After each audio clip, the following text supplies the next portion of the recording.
My name is Shwani and this is the Curly Bookworm. I am excited about today's video because of two things. First, we're going to be talking about all of the books that I read in both December and Jan, so that's a lot of books. And second, I'm here to announce a little surprise. It's not actually an announcement, it's something that I have to show you, and I can't show it to you till the second half until we get to January, because we begin with December and then we'll go to January. Watch out for that surprise in the second half. I'm actually quite excited to show it to you. So yeah, that's what we have in store for today. Let's go.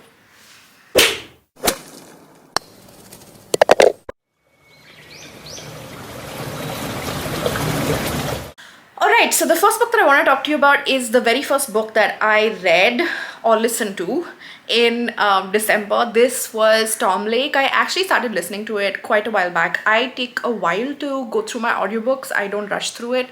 I've talked about this in my best of 2023 books. I will link that video for you if you want to watch it. It is about this woman who is hanging out during the pandemic, during the lockdown, on her cherry farm with her husband and her 3 daughters who have come home during the lockdown, and the daughters are basically wanting to know more about her and her very exciting past. So she used to be an actor, a fairly famous actor, and she used to date a very famous actor. So the kids want to know, what was your life like before us? Tell us about all of the goss behind like dating an actor and all of this jazz. And so the story kind of takes place in 2 timelines. One is her past. You kind of see why she went into acting, why she gave it up, and that's one timeline, the past. And then you see currently, like, what are the dynamics between this mother and her 3 daughters, especially when it comes to her talking about herself when she was their age and what she went through, and like what was her life like, what was what were her feelings like about the people that she dated before she married their father. So there's a lot of like subtlety in relationships. There's a lot of like in the past narrative, there's a lot of like nostalgia of youth and the carelessness of youth that comes with that, you know, like mid-20s sort of time in your life. So all of those things are part of the themes in this book, and as usual, Ann Patchett has done a really good job taking us through the mind of this kind of a protagonist. And Meryl Streep, who has narrated this story for Ann Patchett or for the book, has done, as usual, an excellent job. And to be honest, I only listened to it as an audiobook because it was Meryl Streep. And so if you're a fan of audiobooks, definitely do the audiobook. If not, read the book anyway. It's great. I gave it a 4 on 5. The next book that I want to talk about is Blood Over Whitehaven. This was again an author that I've read before, and this again was a book that featured in my 2023 best of books. Here the premise is that you have this woman called Fiona who wants to be a mage. She actually in fact is a mage, but she wants to be a high mage. She wants to be super powerful, and she wants to be the only woman in history ever that has become a high mage. Typically women aren't allowed to do that because apparently they, you know, ambition makes them crazy, or like they don't have the emotional prowess for it or whatever, and so she wants to break that ceiling. So she studies very hard, she works really hard, and she gets this position. And when she gets there, there are so many fallacies about the world that she is helping build and control as a high mage that she is forced to confront. That becomes like the whole plot of the story. Now, the world itself is this world where there's like a city that is a domed city, because outside of the city there's blight that can kill you very sporadically and in a very heinous way, and so people can't exist outside of this dome. This whole city, whether it's the dome or the electricity or the power or anything that happens within this city, is run by the high mages. Of course there's a government, but the high mages sort of take care of this domed city. And now Fiona is among the few that provide for the city, so to speak, and she's obviously really proud of herself. But there are a few things that she doesn't know. There's a character called Thomil who is of a different class in society. He doesn't belong, he's not a native of the city. His religion is different, and he starts working for her as an assistant by chance, and he teaches her a few lessons about society. So this book has themes of patriarchy, of classism in society, of secrets behind power, and a lot of other things like that. I don't want to give too much away, but it's a really lovely fantasy book, very well written. Loved the themes in it. I definitely think that you should pick it up. I gave it a 5 on 5. And like I said, it featured on my best 10 books of 2023. So another book that I read this month was called The Housemaid. This was actually not one book but two books. It is part of a series. You don't necessarily have to read the first book to read the second book, because the second book is, to be very, very honest, better. But the first book itself is not amazing. I'm just saying, it's not like, wow, it's a mystery thriller, and it is for a very specific mood, I would say. Like, it's not the best in its class, but it is for the time when you don't really necessarily want to use a brain. You want to just like tune out, and you want something super low-key but quick and fast and pacey, to a point where you can even flip like 4 pages at a time and not much has happened. You know, that's the kind of book that The Housemaid is. But surprisingly, it has won all kinds of awards on Goodreads as like the best book of the year in that genre and things like that, which I will tell you is definitely not deserved, at least not according to me. So here's the premise, right? Like, you'll know what I'm talking about. The first book is about this woman who has sort of like a dark, murky past, but she needs to be employed, and she's looking for employment, and there's this wealthy woman who is looking for a housemaid, someone who's a housekeeper, who sometimes cooks and cleans, takes care of her child, and that kind of a thing. And she's hoping that she'll get employed because it's a great job offer. And when she gets the job, she's a bit puzzled, because she's like, given everything that's happened in my past, why has she not looked into me? Like, why has she not done a background check? So she has all these doubts on her mind, and then she goes ahead and she takes the job, and she's living there. And obviously there's a catch, like the woman is slightly crazy. There's also a husband and a daughter in the picture who seem okay, but like the woman herself is a bit like cuckoo. She's very unpredictable, and like she has like these crazy mood swings, etc. And obviously something is not great with this picture, right? And now you can see how predictable and like formulaic the book or the story is. Like, you've heard the story a million times in a million books. But in the second half of the book, of the first book, things get slightly better. The character is a little, like, you begin to understand why some characters are more 2D, and why it was beginning to be predictable, etc. But honestly, it wasn't a great read. I still gave it 3. If it had continued as it did in the first half of the book, I would have just straight up given it a 1 or whatever.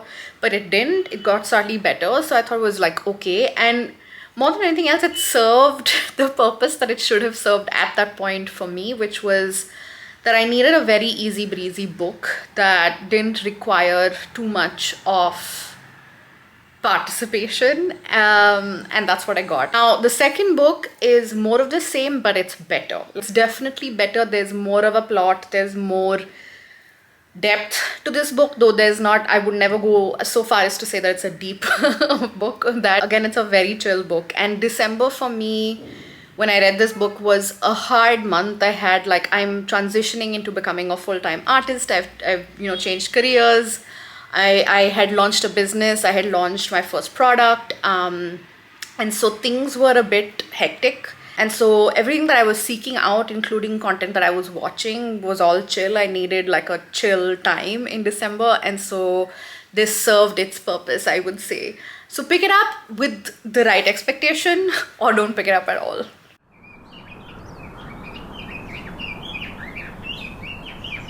Okay, so let's talk about The Good Girl's Guide to Murder. This was basically a book that I read because I was again in a mood where I needed something fast and pacey and quick.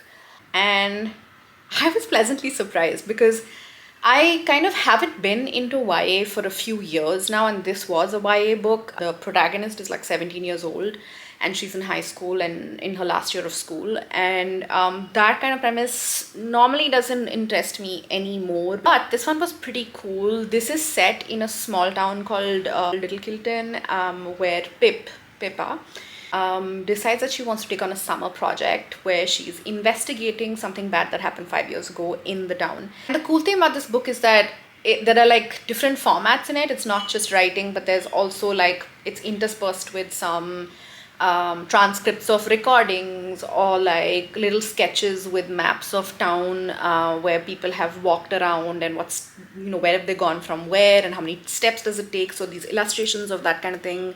That was the premise of the book, and I thoroughly enjoyed it, and I give it a 4 on 5 to a point where I picked up that book this month as well in January, which brings me to my surprise. I am so excited to tell you that I was kind of inspired by something that I had seen on somebody's Instagram channel, I think, where this girl sort of like draws out alternative book covers because she's an illustrator and or a painter. I just saw some sort of reel, I remember. I don't even remember who she was, but it kind of clearly stuck in my head, and this was months and months ago. And inspired by that, I decided to do that on my own, except that I am a abstract artist. I am not an illustrator. So like I am a abstract realism artist, which means that while there is some amount of realism in my art, there is also abstraction. So I actually drew covers for each of the books that I read in January, and I want to begin with The Good Girl's Guide to Murder, book 2, because I've just described book 1 to you and it kind of seamlessly flows into book 2. So let me show it to you in a sec. Are we ready? This is it. This is the alternative cover. Let me quickly show you what the actual cover looks like. Now, this is the cover that I drew. The book has her going from a very like muddled space after the first book to a like slowly progressing to a very dark sort of person. And that's kind of what I wanted to get out of this piece of art, because it's book 2. She's already been through like one whole murder mystery that she's been through, which was pretty dark and twisted, and it's kind of left holes in her soul, except by the end of the second one she turns even more darker. And that's one of the aspects of the second book that I really like. Now the second book focuses on her finding another, basically something else comes into her lap. Someone's missing. One of her friend's brothers is missing, and she needs to figure out where he is, if he's alive, if he's dead, and most importantly, if he is alive, to find him really quickly. And so she takes that on, and it's an ongoing case, and it's I actually enjoyed it much better than the first book even. I thought there was a lot more depth to this one because the author had developed Pippa even more in this book. And yeah, so I definitely would suggest that you should read both books. Definitely read the second book too, for sure, because like I said, give it 5 on 5 compared to the 4 on 5 that the first one got. I will be reading the third book, and I think that's the final book in the series, and I'll let you know how that went. Okay, so the next book that I read was Sea of Tranquility, and it was really captivating. I loved the premise, and look, I did draw another cover for it, which I'll show to you in a minute, but let me tell you about the premise of the book. So the premise is fairly vague, if I'm being honest. It is a story that goes all the way from 1912 to like many hundred years in the future, to like 2400 or whatever. So there's like a long gap between where we're at right now and where the book sort of lands at eventually. It is a sci-fi book in that sense. And it takes you to a past where something strange happens, and then you skip several years into another sort of epoch, and then something else happens. And there's this one strange theme that goes from year to year to year to year. And the mystery is finally solved in the end. Now, I won't tell you much about what the mystery is or where you land at, but what I will tell you is that it's written very, very beautifully. It almost reads like short stories that are not even connected. Like, that's got a very cool quality, like where there's almost a sense of like detachment from one story to another, but then when it all comes together, it's really lovely. The words used were beautiful. There was something that was really like, the quality of the prose was very, very beautiful. So I rated this book 5 on 5. I think it was one of the first books that I read in this year, and I'm really glad I did. And I seriously would say read it too, because if you are into sci-fi, this is definitely something that would intrigue you. And even if you weren't into sci-fi, I would say read it, because this isn't so much about aliens and like unrelatable beings and things like that. This is still about people, but like, and humanity, but just in the future. That's it. It's still dealing with problems of humanity. It's still dealing with the human race and emotions and all of that. There are no aliens, I promise you that. But it is set in the future, so technically I guess it qualifies as sci-fi. So the book cover that I drew for it was this, because it kind of goes across all these timelines.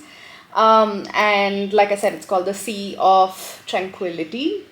And yeah, I had such a good time designing this, you guys. So you know what I just realized? I realized that all of the books that I've read this month, and I read 4 books this month, were all 5-star. I just realized it. That's nuts to me. Okay, so this is the next book that I want to talk about. This is called Puss in Books. I picked this up at a local bookstore called Trilogy, where I pick up most of my books these days. And this is such a beautiful, cute, amazing, heartwarming book. So let me just read to you what it says. Puss in Books are best loved writers on their best loved cats. And as you can see, I have a cat right here, sleeping. Let me show you. There you go. And then there's one right opposite you, like here, opposite me, not you. Basically, I have 2 cats, if you don't know that already. Actually, let me show you her. This is my other cat right now. Like I said, I have cats. I don't know why I felt the need to prove it to you by showing you my 2 cats at the moment, but I do have cats, and so I'm very passionate about how I feel about them. So in a world where there is like a lot of debate about dogs versus cats and cats versus dogs, which by the way, I love dogs too. So like, I really don't think it should be a debate, but I guess it is for some people, which is very lame. But either way, this book is such a delight because it has these wonderful lines written by wonderful authors. I find that the illustrations in here are so cool. Like I've earmarked one here. I just find that it's such a cool illustration of a cat. It's very inspiring to me because I really like and enjoy drawing cats. And look at the expression on this cat. It's so cute. How beautiful is this? Oh, you have to see this one. How beautifully drawn is this cat? Lord, put a frame on it and hang it up. It's so cute. Each page has these wonderful quotes that are just beautiful. And it's divided into these like different parts, where like the first one is called Animal Nature. Then you have different ones like chapter 3, which is on friendship and cats, so on and so forth. The illustrations are beautiful, but even more than that, the quotes. You know what I love about this book is how simple the premise of this book is. It's about cats, okay, and it's about what people said about cats, like writers said about cats.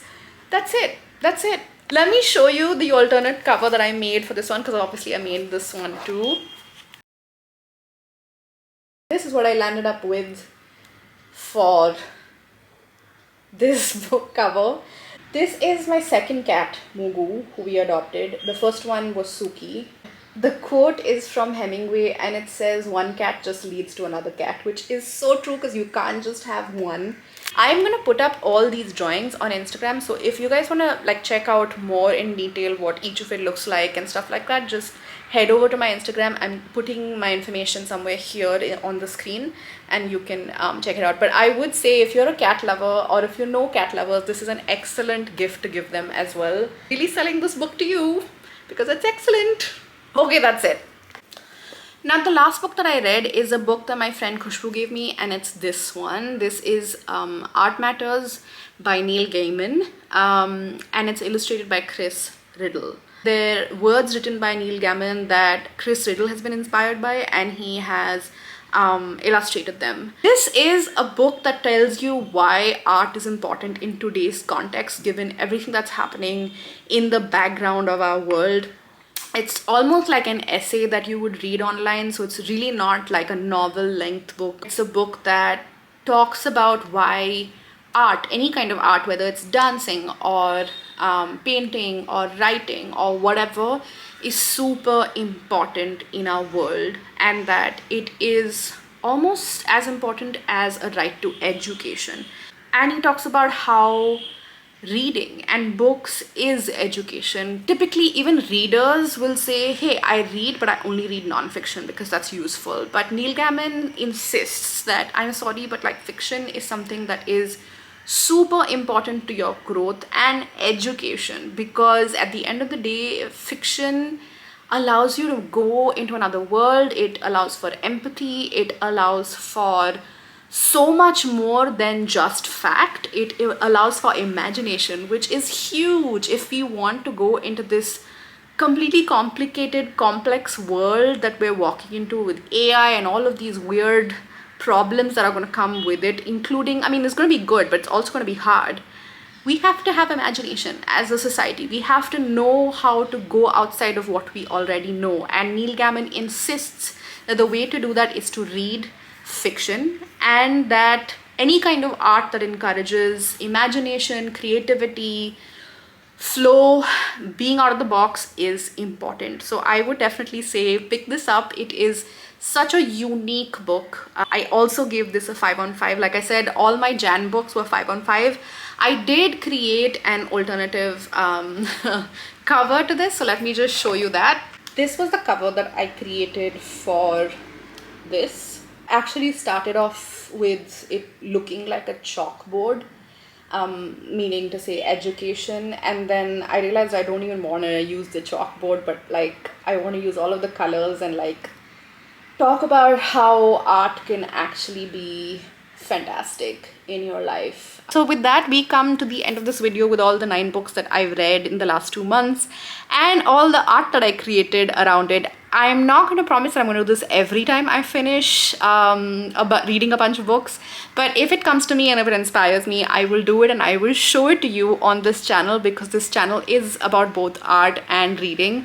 I know I need to come to you and like do the art videos. It'll happen this month. This month is good. The art videos are going to start, I swear. That's about it from me. I hope you enjoyed watching this. Thank you for being here. Thank you for watching, especially if you've made it to the end.